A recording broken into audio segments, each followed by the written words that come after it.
الحمد لله رب العالمين وبه استعين واشهد ان لا اله الا الله وحده لا شريك له واشهد ان محمدا عبده ورسوله اما بعد۔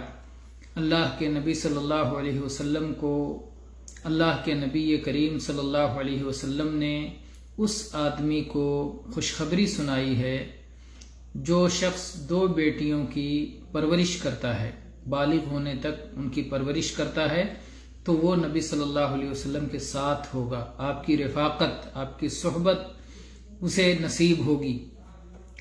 اس سلسلے میں آئیے حدیث پڑھتے ہیں۔ عن انس رضی اللہ عنہ قال قال رسول اللہ صلی اللہ علیہ وسلم من عال جاریتین یعنی بنتین حتی تبلغا جاء یوم القیامت انا وہو وضم اصابعہ، اخرجہ مسلم۔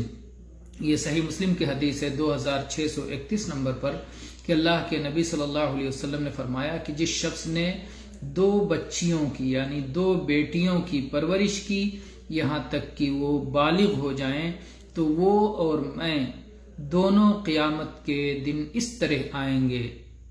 اور آپ نے اپنی انگلیوں کو ملا کے دکھایا، گویا اسے نبی کریم صلی اللہ علیہ وسلم کا ساتھ نصیب ہوگا۔ 2 بیٹیوں کی صحیح پرورش کرنے والے کو نبی کریم صلی اللہ علیہ وسلم کا ساتھ نصیب ہوگا۔ یہ کتنی بڑی فضیلت ہے جو اللہ کے نبی صلی اللہ علیہ وسلم نے سنائی ہے، اور یہ بیٹیوں کے لیے کتنا بڑا جو ہے مقام ہے جو نبی صلی اللہ علیہ وسلم نے بیٹیوں کو دیا ہے، مسلمان بچیوں کو، جبکہ جاہلیت کے زمانے میں کس تحقیر کی نظر سے اور کس گری نظر سے دیکھا جاتا تھا، تو اللہ تعالیٰ نے بیٹیوں کا، عورتوں کا مقام بلند کیا ہے۔ اللہ کے نبی صلی اللہ علیہ وسلم نے اور دین اسلام نے، دین برحق نے ان کا مقام، انہیں بہترین اور معزز مقام عطا کیا ہے۔ واللہ تعالی عالم، والحمد للہ رب العالمین، وصلی اللہ علی نبینا وسلم۔